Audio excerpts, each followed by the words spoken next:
With the disappointment of being so close in 1980 behind him, Brad's championship seasons are running out. 1981 would set the stage of what it would take to fulfill a 10-year goal. I was pretty much looked at as maybe over the hill by most of the guys that I wasn't really ever going to make the World Championship. And Suzuki still had some thoughts that I was still in the hunt.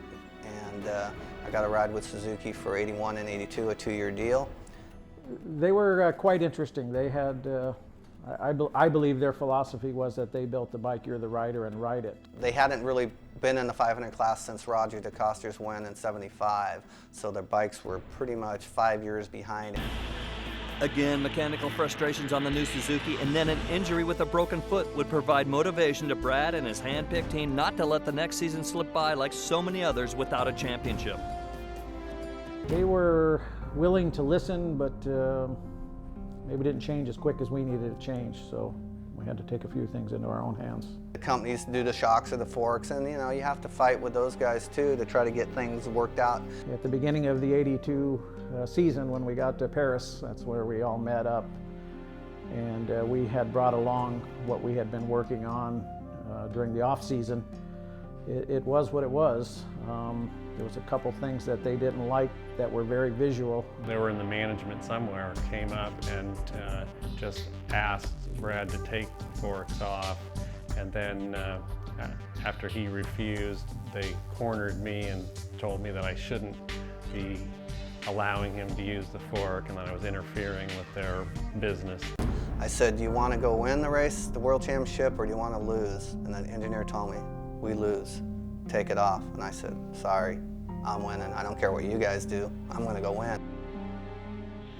The years I've been coming over, I've been improving, you know, slowly, but a little bit more each time. So I hope, you know, last year I finished 5th, and I hope to do better this year. So if I keep increasing, you know, I have to be at least in 4 more years first.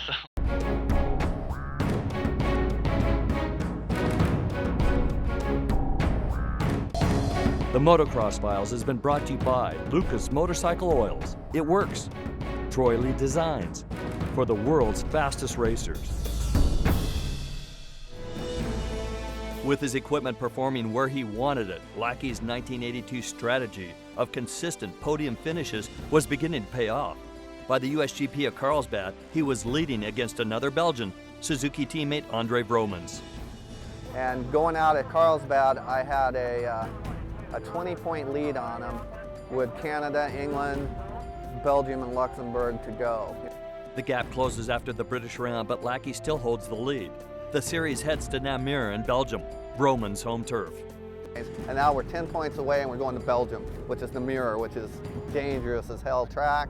And it's just real sketchy through the woods at 100. It's not my favorite place. I hate it, basically.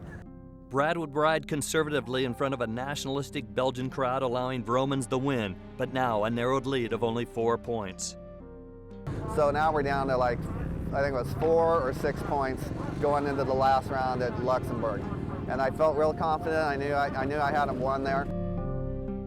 Whatever it took to get there was my job. Nothing could beat the day that he won the World Championship. We had been over there for 10 years working really hard. So Andre Vromans, a Belgian, in the hunt to win. And I felt real confident. I knew I had him won there. But I also had the problem with the spectators throwing shit at you, hitting you over the head. Somebody reached out and clubbed Graham Noyce, and he broke his arm in the race, just going down one of the back straightaways, taking him out to get Andre up in the pack. So I had to let him win the race and me stay completely back the whole moto until the very end of the last few laps, and then catch him and pass him. Maybe we don't get there, but Dean's strategy with lap times and who faded when and knowing when we could come on strong.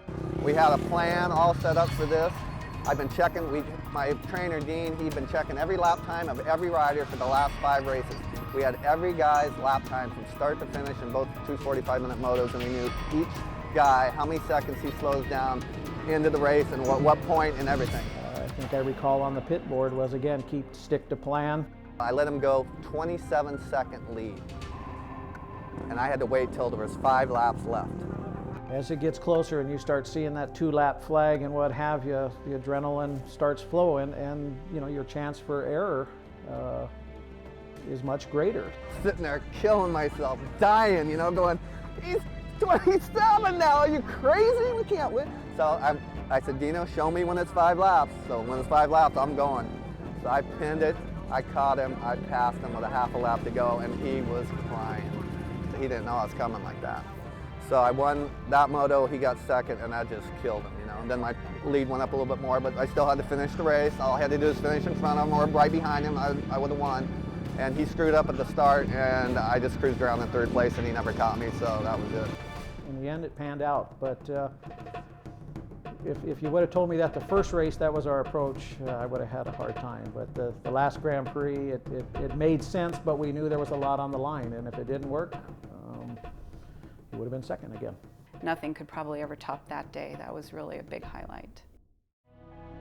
After 10 years, Brad Lackey had become America's first motocross world champion, but in 1983, he was left without a sponsor as Suzuki ended their championship effort. I was not at all jealous in the fact that he was the first American to win a championship that week. I was really proud, actually. Brad Lackey's your James Dean of motocross. I mean, come on. I mean, he was a rebel. He knew what he was doing. You know, he knew what he wanted, he knew what he was doing, and he didn't let anybody stand in his way. It was a new sport to the United States, and you had somebody just sign up for that tour of duty. As long as you have a goal in life, like I did for, you know, winning the world championship, then everything else is easy.